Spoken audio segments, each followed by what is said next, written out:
vacation from my vantage point of my family was from San Francisco, where I was born and raised and still live, to see my grandparents in rural Georgia, where my mother was born.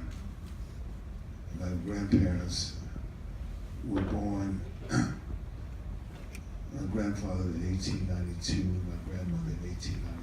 They both lived to be 99 years old. And I remember the same summer that I went down there, because I spent a lot of time with my grandparents because of my mother's extraordinary love for them and commitment to them. And since I was 6 months old, I've been going down there.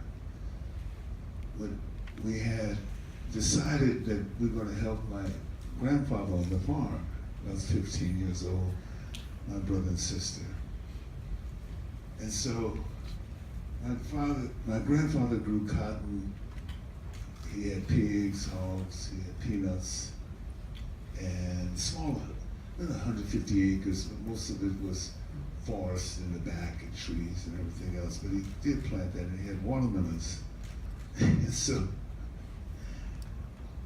we got barred from the cotton because we were too slow picking cotton. And there's a certain kind of dexterity that he had where he was able to put it equally fast with both hands. So we decided, since he had watermelons, that we were going to eat the hearts out of the watermelon and throw the rest of them to the pigs. Well, the pigs started vomiting all over the place. They started throwing them. I said, my grandfather, this is how he talked. I'm gonna get after them, Carrie, my mama. Carrie, I'm gonna get after them kids. They don't come here, got my hogs all sick, feed them all that daggone watermelon. I'm gonna get after them. You don't get them, I'm gonna get them. That's how he used to talk. And I realized that how much he loved the pigs, and the hogs, because they were here. And when I was on Broadway doing Master Heroine in the 1982, and I would come down there periodically, because I was starving like Marvin and living in New York most of the time. And I would come down periodically. My mom asked me, said, go help your grandfather on the farm. And he looked at me, man, with new vision. You have about 6'3", I weighed about 200 pounds, man. He said, oh, this man looked like fresh farming meat, you know what I'm saying? I got a farmer here. And I used to watch him. I'd hang around, spend time, I'd work on the farm with him and stuff like that. Nothing that's going to translate into me being a farmer, but But I remember I was on Broadway and he called my mother and said, that big boy, the boys that come down here, I want to tell him I want to kill, I gotta kill the hog. And I remember the hog. The hog had tusks like this. The hog was so old it looked prehistoric. And so I said, I'm in a play on Broadway. I can't come down there and kill a hog. Plus, I don't know that hog. That dog knows him since he was a piglet. And I think a lot of my inspiration came out of that, from my vision of my grandfather. Just as I did my vision of my grandfather in places in a hardwood solid field.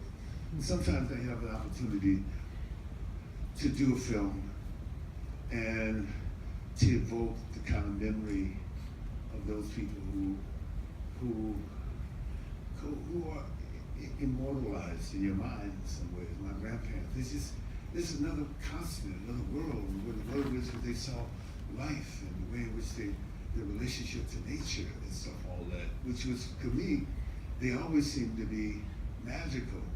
And I think they're the three films that I've used in terms of it. And that was To Sleep with Anger.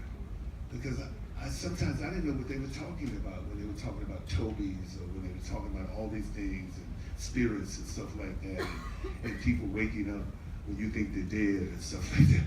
I didn't think that there was no rational in my rational world. It didn't accept the irrational. And so I think in this sense, using this opportunity to do that.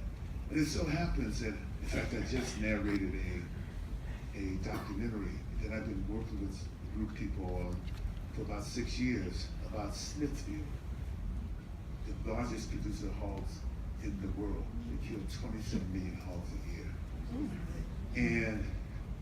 And the workers there had been organizing for 17 years to get a union. And it was a brutal, hard fight. And it's so ironic, Church of Sunday, I had gone there to celebrate a moment to celebrate their victory, and then I was on my way to a film festival in Atlanta to meet Diego Luna with Mr. P. So it's something that things come together in so many different ways. And I think in a number of times, and several times that I can recount, those things were important, and the things were great moments for me as an artist, as an actor, as someone who's trying to find a way in.